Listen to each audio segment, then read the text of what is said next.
রিভিউটা শুরু করবার আগে আমাদের দুজনার তরফ থেকে মেগাস্টারের পারফরমেন্সের জন্য শুধু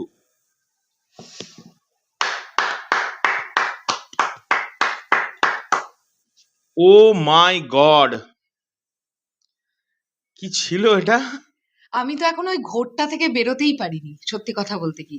মানে আমার এটা বিশ্বাস করতে খুব প্রবলেম হচ্ছে যে প্রিন্সের শুটিং কমপ্লিট করার 1 থেকে 1.5 দিনের মধ্যে উনি রকস্টারে ঢুকেছিলেন। আর কিভাবে এই মানুষটা নিজেকে এত তাড়াতাড়ি ট্রান্সফর্ম করতে পারেন, ও কিভাবে? মাই গড পৌশালী, ও বাবা গো, এখন যেহেতু স্কিপ করে বা এগিয়ে পেছিয়ে বারবার দেখার সুযোগ আছে, তাই এই সিনেমাটি আজকে চরকিতে 2 ঘন্টা 17 minute, I hope so 19 minute এসছে। আর সিনেমা হলের ভার্সনটা ছিল 2 ঘন্টা 27 কি 28 মিনিট। তো যেটাই হোক, তাই আমি যেহেতু বাড়ি থেকে এটাকে দেখার সুযোগ পেয়েছি, আমি বারবার করে রিবাইন্ড করেছি কিছু শট, এবং মেগাস্টারের পারফরমেন্স, ও বাবা গো, ওটা ওটা কি! আমার মনে হয়েছে আগুন চরিত্রটা মেগাস্টার শাকিব খান ছাড়া আর কারোর জন্য ছিলই না। কারোর জন্য নয় কিন্তু, মানে আগুন চরিত্রটা মেগাস্টার শাকিব খানের জন্যই ছিল। যত সুপারস্টার, যত যত স্টার্স আছে, আমার মনে হয় না এই পারফরমেন্সটা উনি ছাড়া কারোর পক্ষে সম্ভব। তো আর বেশি কথা না বাড়িয়ে পৌশালী, সেই সেম ডায়লগ। হ্যালো এভরিওয়ান, আমি পৌশালী। আমি সৃঞ্জয়। চলে এলাম এখন রকস্টার নিয়ে কথা বলবো। তোমরা জানো প্রত্যেকেই চরকিতে চলে এসেছে এর ওটিটি ভার্সনটা। কেন বললাম ওটিটি ভার্সনটা? আচ্ছা, বলার আগে একটা ডিক্লেমারটা দিয়ে দিই, এই ভিডিওটা স্বাভাবিক অর্থে বড় হতে চলেছে, আমরা ছোট করে রিভিউ করতে পারি না। তো শেষ পর্যন্ত যারা দেখবে, দয়া করে কিন্তু লিখো যে দাদা দেখলাম বা দিদি দেখলাম। চলো। সো যেটা বলছিলাম যে চরকিতে চলে এসেছে, এটা একটা টিমের তরফ থেকে জানানো হচ্ছে এক্সটেন্ডেড ভার্সন। কিন্তু যেটা বুঝলাম, সিনেমাটা এমন সুন্দর সুন্দর জায়গায় জিস্ট ভাবে কাটা হয়েছে যাতে করে সিনেমাটা একটা ফোঁটা আমাদেরকে পর্দা থেকে চোখ নড়াতে দেয়নি। আমাদের ক্ষেত্রে এটা হয়েছে। এবং বেশ কিছু সিনকে বুদ্ধি করে ট্রিম করে এবং অসাধারণ কালার করে, মানে আমার মনে হয়েছে যেন এ কালারের ওপর কাটা হয়েছে। কিভাবে বলছি কথাগুলো, সেগুলো একদম ভিডিও শেষেই জানাচ্ছি, তো ততক্ষণ একটু ধৈর্য ধরো। তো এই হলো বিষয়, সেইগুলোকে উন্নত করা হয়েছে এবং কিছু ভিএফএক্স কে আরো উন্নত করা হয়েছে, এবং সিজির যে কাজগুলো ছিল সেগুলোকেও অনেক উন্নত করা হয়েছে। ইভেন সাউন্ড ডিজাইনিং চেঞ্জ করা হয়েছে, যেটা সিনেমার ক্ষেত্রে একটা বিশাল বড় ওয়ার্ক করেছে। কারণ আমার বাড়িতে হোম থিয়েটার আছে, আমি হোম থিয়েটারে দেখেছি পুরোটা। এই হলো বিষয়। তো প্রথমে আমরা গল্প নিয়ে কথা বলি একটুখানি। গল্পটা ভীষণ সিম্পল একটা গল্প। এখানে একজন রকস্টারের ক্যারেক্টার দেখানো হচ্ছে, যার ছোটবেলা থেকেই সে একটা ট্রমাটাইজ বিষয়পত্রের মধ্যে দিয়ে বড় হয়েছে। সেই রকস্টারের জীবনে একটি প্রেম আসছে। সেই রকস্টার মঞ্চে গান গাইতে উঠতে ভয় পেত, তারও একটা ব্যাক স্টোরি আছে। কিন্তু একটা সময় এরকম আসছে যে ফাইনালি সে মঞ্চে উঠে গান গাইতে শুরু করছে, তার জীবনে প্রেম আসছে, তারপরে তার সঙ্গে কি ঘটছে। এবং এই যে আমি দেখছিলাম যে অনেক মানুষ যারা সিনেমা হল থেকে বেরিয়ে পাবলিক রিয়াকশন ভিডিওগুলো দেখছিলাম, অনেকেই বলছিলেন যে কেন এত নেশাজাত দ্রব্যের ব্যবহার, কেন পর্দায় বা কেন সিনের মধ্যে এত নেশা করছেন সবাই, সেগুলো পরে আমরা বলছি। হ্যাঁ এক্স্যাক্টলি। তো আমার মনে হয়েছে যে আমি যে ভার্সনটা দেখলাম বা আমরা যে ভার্সনটা দেখলাম চরকির যেটা এসছে, সেখানে একদম প্রপারলি সবকিছুর উত্তর দেওয়া আছে, এক্স্যাক্টলি কেন কেন এবং কি কি। তো গল্প, আর আমার মনে হয়েছে যারা ওই ওই নেগেটিভিটিটা করছিল, এখন তাদেরকে আমার বলা উচিত, মনে হয় একসঙ্গেই বলা উচিত, ভুয়া।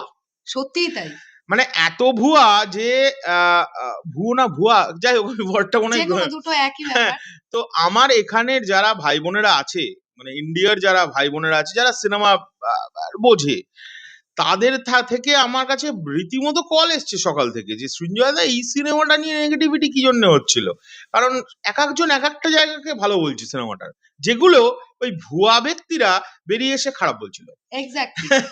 মানে এরকম তো ধরুন হতে পারে না যে একটা তস্য জঘন্য সিনেমাকে অডিয়েন্স ভালো বলছে, চরকিতে আসার পরে ওটিটি ভার্সন দেখে প্রশংসায় পঞ্চমুখ হয়ে যাচ্ছে, মানে তাহলে সিনেমাটা জঘন্য সিনেমা, এটা তো আমরা কখনোই বলতে পারি না। একদমই না। তো আমি খুব অবাক হয়ে গেছি যারা সিনেমা হল থেকে বেরিয়ে মিক্সড রিভিউ বা নেগেটিভ রিভিউ দিচ্ছিলেন, তাদের কাছে সত্যি আমি একটা প্রশ্ন রাখছি যে আপনাদের এক্স্যাক্টলি এই সিনেমাটা সিনেমা হলে দেখার সময় কি কি খারাপ লেগেছে যে যারা এরকম একদম বিয়ন্ড লেভেলে গিয়ে নেগেটিভ রিভিউ দিলেন।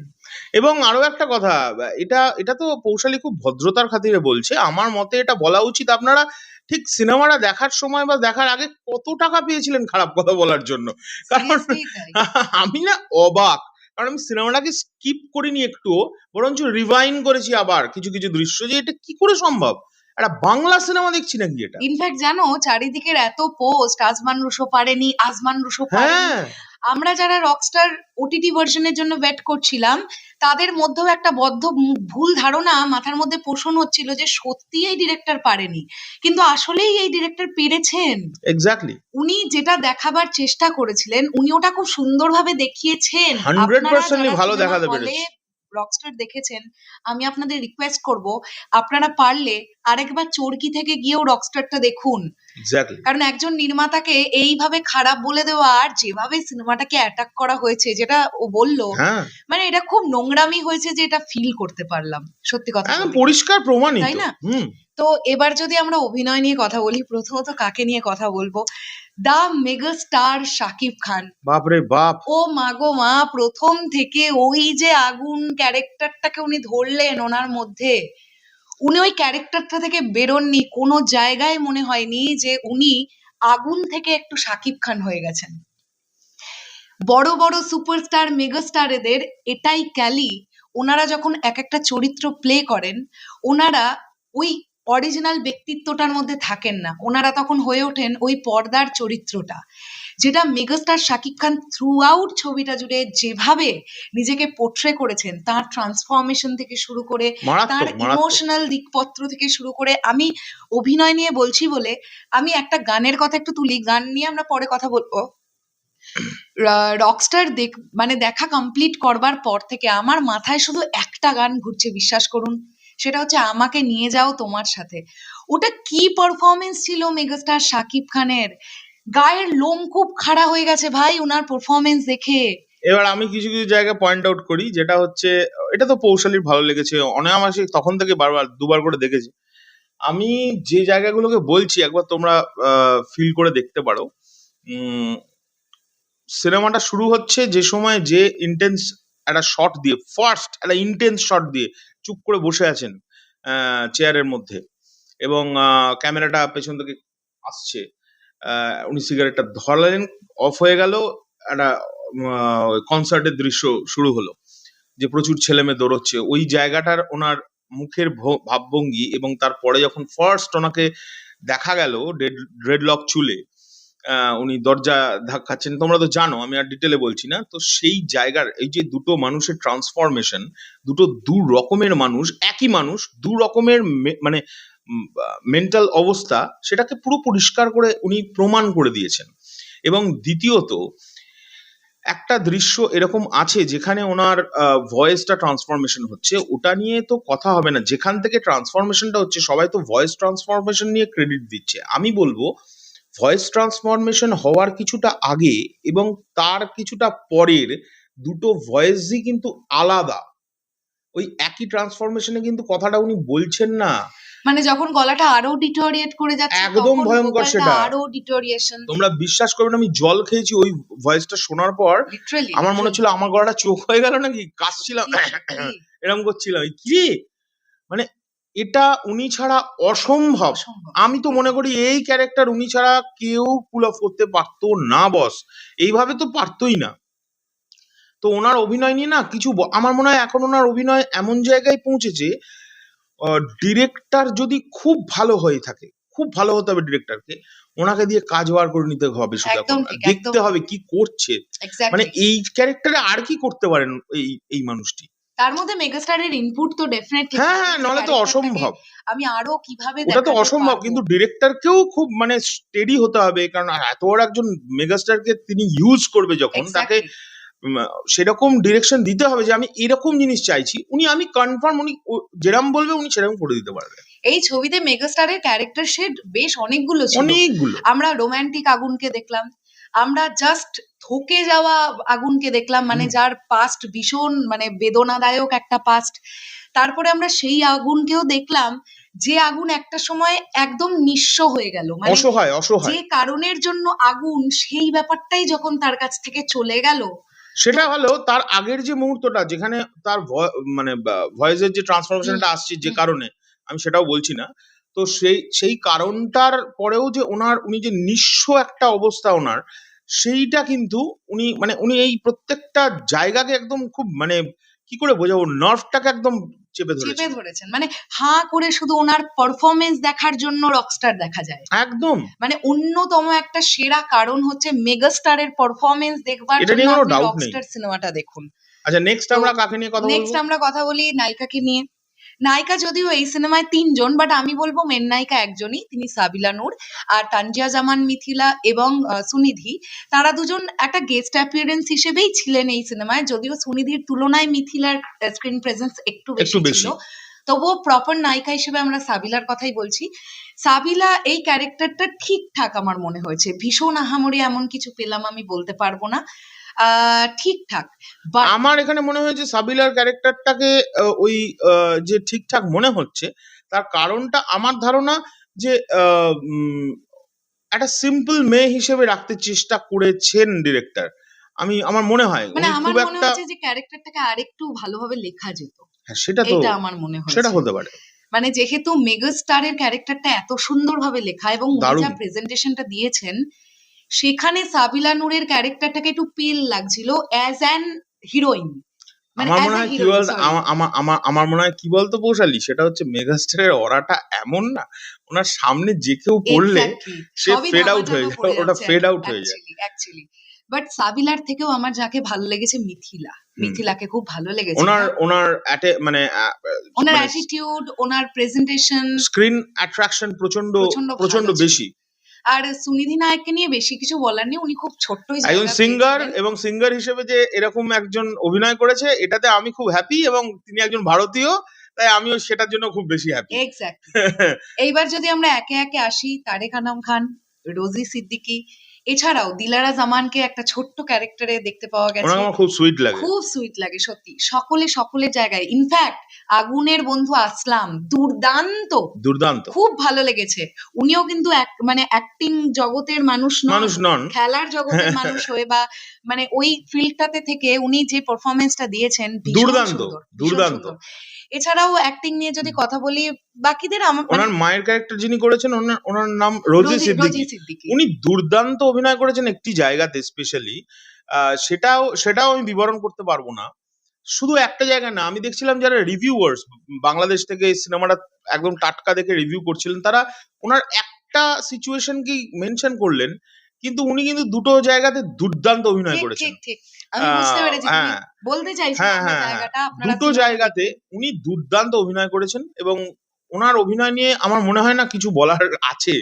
আর দিলারা যেমন জিকে তো মানে আমার নিজের ঠাকুমার মতো লাগে, সত্যি উনি এত সুইট। উনি যে নাটকেও থাকেন, আমি ওই নাটক মিস করি না, দিলারা জামানকে আমার এত ভালো লাগে, অনেক রেসপেক্ট ওনার। যাই হোক, এই সূত্র ধরেই একটা ব্যাপারে চলে আসি, যদি পরে আলোচনা করতে খেয়াল না থাকে। এখানে যে ট্যাটুটা ছিল না, 13.11, এখানে আগুনের একটি ট্যাটু ছিল। আমি দেখলাম, রিভিউ ফলো করছিলাম, রকস্টার বড় পর্দায় দেখার পরে বেশ কিছু রিভিউয়াররা বললেন নাকি এই ট্যাটুটার কোনো মানেই নেই। তারা আমার মনে হয় মন দিয়ে সিনেমাটা দেখেনি, নাকি বড় পর্দায় ওই সিনটা এক্সপ্লেন করা ছিল না, আমি জানি না। বাট সেটার উত্তর আমার কাছে আছে, সেটা আমি পরে দেবো, বললাম তো। ওকে, বড় পর্দাতেও ছিল, সেখানে তো স্পষ্ট যে ওই 13.11টা কেন। তো আমি এখনো বলছি না, এইটুকুই বলে রাখছি, সেটা কিন্তু ঠাকুমার সঙ্গে রিলেটেড নাতির বিষয়পত্র, আপনারা দেখবেন। আচ্ছা, অভিনয় নিয়ে মোটামুটি বলা শেষ। এরপরে আমরা যে বিষয়টা নিয়ে কথা বলবো সেটা সিনেমাটোগ্রাফি। ভাই কি সিনেমাটোগ্রাফি ভাই, পুরো সিনেমাটা দেখতে শুরু করেছি যখন মনে হচ্ছে হলিউডের কোনো সিনেমা দেখছি। আমার কোনোভাবে মনে হয়নি আমি বাংলাদেশি কোনো সিনেমা দেখছি, সত্যি কথা বলছি। এক্স্যাক্টলি মানে এত সুন্দর প্রেজেন্টেশন। আজ সকালবেলা আমার আর এক ভাই ফোন করে মেসেজ করেছে হোয়াটসঅ্যাপে, সে প্রথমেই আমাকে ওইটাই ইন্ডিকেশন করেছে, আরে বাবা এটা কি সিনেমাটোগ্রাফি গো। আলা কেন, বলছি যে বাপরে বাপ, কি মানে কিভাবে দেখিয়েছে, তো দুর্দান্ত সিনেমাটোগ্রাফি ভীষণ ভালো হয়েছে, লুক অ্যান্ড ফিল তো খেয়াবাদ ব্যাপার। কালার গ্রেডিং নিয়ে যেটা ও আগেই বলছিল যে কালার গ্রেডিং ভীষণ সুন্দর লেগেছে দেখতে, যে সিনের জন্য চরকির ভার্সনটাই, এক্স্যাক্টলি চরকির ভার্সনটাই যে সিনে যেমন কালার ডিজার্ভ করছিল সেই রকম কালার হয়েছে। এবং আমার সবচেয়ে ভালো লেগেছে, আমি এটা মেনশন করতে চাই, যেগুলো ডার্ক টোনে শুট করা, প্রত্যেকটা ডার্ক টোন যদি কেউ সিনেমা বোঝে তারা বুঝবে প্রত্যেকটা আলাদা প্যালেটে শুট হয়েছে, মানে এই কালারটা করেছে। শুটটা হয়তো হয়নি, কারণ প্যালেট দিয়ে শুট করতে গেলে যে খরচা সে এখন তাহলে নোলানের ওডেসে তৈরি করতে হবে, সেটা আলাদা বিষয়, কিন্তু প্রত্যেকটা প্যালেটকে আলাদা করা হয়েছে, ডার্ক টোন যত কটাই শুট হয়েছে। ঠিক, একদম ঠিক। তো কালার গ্রেডিং ভীষণ ভালো হয়েছে। এইবার যেটা নিয়ে কথা বলবো, এই সিনেমাটাকে বয়ে নিয়ে যাওয়ার জন্য ব্যাকগ্রাউন্ড স্কোর। কখনো কখনো আমাকে নিয়ে যাও তোমার সাথের ব্যাকগ্রাউন্ড স্কোর বাজছে, কখনো কখনো আমি যাবো হারিয়ে এর ব্যাকগ্রাউন্ড স্কোর বাজছে, আবার কখনো কখনো সিচুয়েশন অনুযায়ী এমন ভাবে গিটারের ব্যবহার করা হয়েছে। আমি স্যালিউট জানাতে চাই মিউজিক ডিরেক্টর জাহিদ নীরব ভাইয়াকে। এটা একটা মিউজিক্যাল ফিল্ম, এই সিনেমাটার ব্যাকগ্রাউন্ড মিউজিক ভালো হওয়ার খুব দরকার ছিল। গান তো ডেফিনেটলি, গানের সেকশন নিয়ে আসছি, কিন্তু থ্রু আউট একটা সিনেমাকে এগিয়ে নিয়ে যাওয়ার জন্য অনেকটা বড় ব্যাকগ্রাউন্ড স্কোর কিন্তু মানে এটা দায়িত্বটা পালন করে একদম। তো রকস্টার দেখতে দেখতে আমার মনে হয়েছে যে কি ভালো ব্যাকগ্রাউন্ড স্কোর। এখানেও একটা কথা আছে, প্রেজেন্ট মিস বলছি, গিটারের যে পোর্শনটা যিনি বাজিয়েছেন, আমার মনে হয় তিনি স্টিভ ভাইয়ের বিশাল ফ্যান, এবং ইলেকট্রিক গিটারের যে ওইভাবে একটা বাংলা সিনেমায় ইউজ করা যেতে পারে, এটা আমি সত্যি বলছি মানে সারপ্রাইজ হয়েছি খুব। আর আরো একটা জিনিস ভালো লেগেছে, যেহেতু এটা রকস্টার সিনেমাটার নাম, তাই সিনেমাটা শুরুতেই যখন মেগাস্টার খাটে শুয়ে আছেন, খাট থেকে ওঠার পর দেখবে ওনার ঘরটা যতবার দেখানো হয়েছে, প্রচুর পুরনো ব্যান্ডস, যারা ইন্টারন্যাশনাল ব্যান্ডস, যেমন পিঙ্ক ফ্লয়েড থেকে শুরু করে আরো অনেকে আছেন, তারপরে বব মার্লের ছবি, এছাড়া আরো বড় বড় ব্যান্ডের সব পোস্টার্স লাগানো আছে ইন্টারন্যাশনাল ব্র্যান্ডসের। আমার এত ভালো লেগেছে, তাদেরকে কিন্তু ওটা হোমাজ দেওয়া হয়েছে, দুর্দান্ত লেগেছে। এটা আমি এক্সপেক্ট করেছিলাম, বিকজ আজমান রুশো তো প্রথমে একজন মিউজিশিয়ান ছিলেন, তো তিনি যখন একজন এই ধরনের মিউজিক ঘরানার ফিল্ম তৈরি করছেন, তো তিনি এগুলো রিসার্চ করেই করবেন। মানে একজন মিউজিশিয়ান যখন ডিরেক্টর হয়ে যায়, কি হতে পারে, এই সিনেমাটা পুরোটাই প্রমাণ করে দিয়েছে। ছাপ আছে। তবে হ্যাঁ মিউজিক নিয়েই কথা বলছি বলে বলি, এটা আজমান রুশোর কাছ থেকে আরেকটু বেটার এক্সপেক্ট করেছিলাম। একটা কনসার্টের দৃশ্য আছে যেখানে একটা ক্লাসিক্যাল কনসার্ট হচ্ছে, এবং তারেক আনাম খানের ক্যারেক্টারটা আগুনকে নিয়ে, মানে তার ছেলেকে নিয়ে কনসার্টটা অ্যাটেন্ড করতে যাচ্ছেন প্রথম দৃশ্যের দিকে, মানে প্রথম ফার্স্ট হাফে। তো সেখানে ক্লাসিক্যাল মিউজিকটা যারা করছেন, প্রথমত হচ্ছে ক্লাসিক্যাল মিউজিক বলে নজরুল গীতি কেন প্রেজেন্ট করা হয়েছে আমি জানি না, একটা জায়গায় এরকম শোনা যাচ্ছিল। তারপরে যাই হোক, রাগ হংসধ্বনি নজরুল গীতি প্রেজেন্ট করতেই পারে, আসলে নজরুল ইসলাম তো বাংলাদেশের হচ্ছে জাতীয় কবি, করতেই পারে, কিন্তু ডায়লগটাই বলছে যখন ক্লাসিক্যাল মিউজিক, তখন নজরুল সঙ্গীত মানে নজরুল ইসলামের গান, তো ওটাকে বলতে পারতো নজরুল সন্ধ্যা, তাহলে নজরুল ওটা মিলে যেত। এক্স্যাক্টলি, মানে একজন গায়িকা নজরুল গীতি প্রেজেন্ট করার পরে একজন গায়ক বা একজন উস্তাদ উঠে তিনি রাগ হংসধ্বনি প্রেজেন্ট করলেন। বিষয়টা হচ্ছে কাজী নজরুল ইসলামেরও এরকম অনেক গান আছে তার সৃষ্ট, যেগুলো শুনলে ক্লাসিক্যাল মিউজিশিয়ানরাও ভাবেন ক্রিয়েশন করে গেছেন মানুষটা। সেই ধরনের কিছু গান ইউজ করা যেত। ওর ঘুমো ঘরে এলে মনোহরটা খুব নর্মাল গান হয়ে গেল, ক্লাসিক্যাল কনসার্টের সঙ্গে ঠিক যায় না। আর দ্বিতীয় কথা হচ্ছে, এইখানে আমি একটা কথা তুলছি, সেটা হচ্ছে এই সিনেমাটাকে খুব মানে সুন্দর একটা বুদ্ধিদীপ্ত ভাবে কাট করা হয়েছে এই জায়গাটাই, এই কনসার্টের জায়গাটা। এটা ডিরেক্টর আমার যদি ভিডিও দেখেন উনি কনফার্ম বুঝবেন আমি কোন কথা বলছি।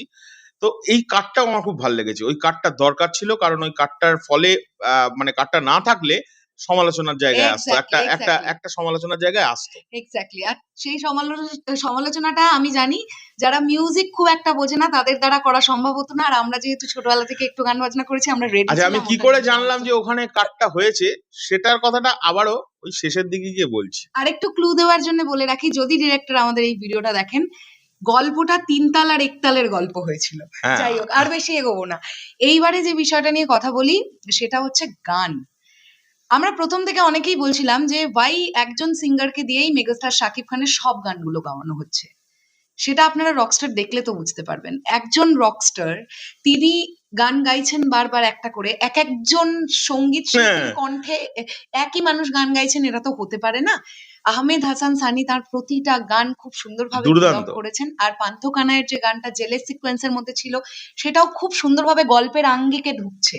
এখানে একটা কথা আছে, পান্থকানাইকে নিয়ে আমি দেখলাম সমালোচনা হয়েছিল যে কেন ওনাকে শুধু নিয়ে আসা হয়েছে। এরকম আমি প্রায় 2000 সিনেমার নাম বলে দেবো যেখানে একজন সঙ্গীত শিল্পীকে ওই গেস্ট অ্যাপিয়ারেন্স হিসেবে আনা হয়েছে এবং তাকে দিয়ে ওখানে যে গানটির প্রয়োজন ছিল সেই গানটি গাওয়ানো হয়েছে। আমি পরবর্তীকালে আজমান রুশোজির ইন্টারভিউ থেকে জানতে পেরেছি যে পান্থকানাইজিকে ওনারা ইউজই করেছেন একটা ক্যামিও ক্যারেক্টার হিসেবে, জাস্ট ওই গানটাকে, নলে শুধু গানটা জেলের মধ্যে হতো, কি করা যায় মিউজিশিয়ান যিনি গেয়েছেন তাকেই দিয়ে করা আমার যায়। তো মনে হয়েছে এই গানটার জন্য একটা আলাদা প্রাণ পেয়েছে পান্থ কানাইজির জন্য। আর একটা কথাও বলি, আরো একজনের অভিনয় ভালো লেগেছে গানটার মধ্যে, মোর্শেদ মিশু, হ্যাঁ, যিনি রকস্টারের একজন কার্টুনিস্ট হিসেবে ছিলেন। হ্যাঁ, খুব হ্যাঁ, সুন্দর, দারুণ দারুণ মানে দারুণ। গানটা যদি আপনারা খুব মন দিয়ে দেখেন দেখবেন মোর্শেদ মিশুর চোখ মুখের যে ভঙ্গি এবং পান্থ কানাইয়ের সঙ্গে যে তার একটা বেশ একটা সুন্দর মেলবন্ধন, একটা সুন্দর ব্যাপার স্যাপার, ওই ব্যাপারটা খুব সুন্দরভাবে প্রেজেন্ট করা হয়েছে। তো আমরা অ্যাজ ইউজুয়াল দেখো কতক্ষণের রিভিউ 21 মিনিটস রানিং, জানি না ইয়া কি কখন থামবো। এইবারে যদি আমি একটুখানি নেগেটিভ দিকগুলো নিয়ে কথা বলি, আমার দু একটা নেগেটিভ দিক লেগেছে। সেটা হচ্ছে, একটা হচ্ছে সাবিলা নূরের সঙ্গে যে আগুন ক্যারেক্টারটার প্রেম হলো, এই প্রেমটা বড্ড তাড়াতাড়ি হয়ে গেল। মানে এক্স্যাক্টলি। এখনকার দিনের একটি মেয়ে যে একদম কি বলবো, এখনকার আমাদের মেয়েদের, আমরা কিন্তু খুব সহজেই খুব ছেলেকে বিশ্বাস করি না, মানে একজন ছেলের ক্ষেত্রেও তাই। তো একজন রকস্টারের গান সে শুনলো, তারপরে সেই রকস্টার এসে ইমপ্রেস হয়েছে মেয়েটার প্রতি, সে এসে বলল, এবং সে সেই পার্টিকুলার বিল্ডিংটার একদম ছাদে উঠে গিয়ে পা ঝুলিয়ে বসে আছে দুজন মিলে একসঙ্গে। মানে আমার তারপরের কনভারসেশনটা ঠিকঠাক, ব্যাপারটা হচ্ছে ওই যে মানে ইম্প্যাক্টটা পড়লো মেয়েটার মানসিকতায়, সেই ইম্প্যাক্টটা পড়ার টাইমিংটা বড্ড শর্ট। এক্স্যাক্টলি, ওটা আরেকটুখানি এক্সপ্লেইন করার দরকার ছিল। মানে এক্স্যাক্টলি। এই যে ক্যারেক্টারটার ভালো লেগেছে মীরাকে, আগুনের যে মীরাকে ভালো লেগেছে, এটার তো একটা এক্সপ্রেশন থাকবে, একটা সেটা ছিল, explanation থাকবে। মানে আমি মানে ও বলতে চাইছি সেটা হচ্ছে টাইমিংটা একটুখানি খুবই শর্ট, খুবই ছোট্ট, মানে দুম করে প্রেম হয়ে গেছে। এক্স্যাক্টলি পরের দিকে সেটা ওয়ার্ক করে গেছে যে কেন এই ক্যারেক্টার দুটো আর একটা জিনিসও বলতে হবে নেগেটিভ দিক, যদি আমার যেটা মনে হয়েছে যে টাইমলাইন গুলো হুটহাট চেঞ্জ হচ্ছে। যারা, আমি বাংলাদেশে কিন্তু এইরকম স্মার্ট কাট ফিল্ম খুব কম রিলিজ করেছে, যে কারণে মানুষ কিন্তু এটাও একটা কারণ হতে পারে রিলেট করতে পারেনি টাইম লাইনটা। তো টাইম লাইনটা কিরম বলছি, যেমন আমি একটা দৃশ্য দিয়ে বলছি, অন্যান্য সমস্ত দৃশ্যগুলো এরকমই কাট হয়েছে আমি দেখেছি, কিন্তু যারা ইন্টেলিজেন্ট ফিল্ম দেখতে পছন্দ করে বা যারা বুঝতে পারে তারা বুঝে যাবে যেটা পরের সময় হচ্ছে। যেমন একটা ডিস্কো বা একটা বারে প্রথমে সাইনিং হলো মেগাস্টারের বন্ধুর সঙ্গে, তার পরের দৃশ্যটা দেখানো হলো যে আরো একটা দিন, সেই একটা দিনের কোনো মেনশন নেই, যে কিছুদিন পর একই জায়গায় শ্যুটটা হয়েছে, সেইখানে ওই কন্ট্রাক্ট যিনি, মানে বড় কোম্পানির যিনি কন্ট্রাক্ট সাইনার তিনি এলেন, সেটা একটা আলাদা দিন। আবার তার পরের দিনেই ছট করে দেখাচ্ছে যে কিছুদিন পর ওটা, কিন্তু কিছুদিন পর ওটা বোঝা যাচ্ছে না, সাবিলা নূরকে সাজিয়ে গুজিয়ে নিয়ে এলো মেগাস্টার। আমি আর ডিটেলে যাচ্ছি না, এই সিনগুলো যেমন আমরা বুঝতে পারছি না, হ্যাঁ সেটা খুব আমরা বুঝতে পারছি না এটা কতদিন পর পর, 20 দিন পর বা 10 দিন পর বা 3 দিন পর, মেনশন না করলেও অন্য কোনো ভাবে যদি বোঝানো যেত, আমার মনে হয় এটা একটা নেগেটিভ দিক। তো এই দুটো নেগেটিভ দিক আমার কাছে আর মাত্র দুটোই নেগেটিভ দিক আছে। আচ্ছা, তার আগে পজিটিভটা বলি। মেকআপ নিয়ে কথা বলতে হবে। মেকআপ করিয়েছেন সবুজ ভাই এবং অমিত আম্বারকার। মেগাস্টারের মেকআপ ভীষণ সুন্দর হচ্ছে। স্পেশালি আমি বলবো যখন মেগাস্টার অসুস্থ হচ্ছেন, তার যে পেলনেস মেকআপের মধ্যে, ওইরকম একজন ধবধবে ফর্সা মানুষকে কিভাবে স্কিন টোন চেপে দেওয়া যায় মেকআপের দ্বারা, তাকে শুধুমাত্র তিনি প্রচন্ড ট্রমাটাইজড এটা বোঝাবার জন্য, তিনি অসুস্থ এটা বোঝাবার জন্য, বা তিনি মেন্টালি একদম ঠিক নেই এটা বোঝাবার জন্য অসাধারণ মেকআপ। অসাধারণ মেকআপ হয়েছে, প্রতিটা ক্যারেক্টারের মেকআপ ভালো এবং ড্রেস ডিজাইনও দুর্দান্ত প্রচন্ড হয়েছে। ভালো সাফিয়া হয়েছে, সাথীজি শুধু মেগাস্টারে করেছেন, আর বিথি বিথি জি করেছিল বাকি সকলের খুব সুন্দর হয়েছে। আর একটা মেকআপ বলছি বলে একটা নেগেটিভ দিক আছে যেটা মেনশন করতে না ভুলে যাই, 13.11টা মাঝে মধ্যে উল্টে গেছে দু একটা জায়গায়, দু একটা সিন। হ্যাঁ, মানে সেটা কিন্তু আমরা বুঝেই গেলাম যে ওই পার্টিকুলার সিন গুলো বোধহয় একই দিনের শট নেওয়া। 11 এর জায়গায় 13টা মানে পুরো উল্টে গেছে, এটা পেছন দিকে মুখ হয়ে গিয়েছিল। তো সেইগুলো যদি আরেকটুখানি খেয়াল রাখা যেত, আমার মনে হয় যে যতটুকুনি বা সমালোচনা হয়েছে অতটুকুনি হতো না। তো সব মিলিয়ে রকস্টার সিনেমাটাকে আমি পার্সোনালি 10-এর মধ্যে 8 দিলাম। তুমি? আমি সবসময় একটুখানি এগিয়েই থাকি, দাও 9। ওকে, ও 10-এ 9 দিল। কারণ আমি মনে হয়েছে যে বাংলাদেশে দাঁড়িয়ে এইরকম বাজেট পেয়ে বাংলাদেশের মতো জায়গায়, এবং যেখানে মানুষের এই, মানে আমি সব মানুষের কথা বলছি না, কিছু মানুষের এরকম মেন্টালিটি যে মেগাস্টারকে ধরে নামাও, তার একটা মানে নেগেটিভিটি সবসময়, তার মাঝে দাঁড়িয়ে এরকম একটা ছবি বানানো এবং এত বড় একটা রিস্ক নেওয়া, যে এরকম ঈদের সময়ে এরকম একটা মিউজিক্যাল নাম দিয়ে এমন একটা সিনেমাকে আনা, এটা আমার মনে হয় রিস্কের ব্যাপার। তার জন্য আমি 9টাই দিলাম। এবং আরো একটা কথা বলেই শেষ করতে চাই, আমরা দুজন মেগাস্টার শাকিব খানের শুভাকাঙ্ক্ষী হিসেবে আমরা মেগাস্টারকে নিয়ে আবারও খুব প্রাউড ফিল করছি যে উনি এই গল্পটাকে ইয়েস করেছিলেন। রকস্টারটা দেখুন যারা এখনো দেখেননি। ওয়েট, শেষ করার আগে আমরা এত মানে পার্থক্য করে করে, ডিফারেন্স করে করে কি করে বললাম?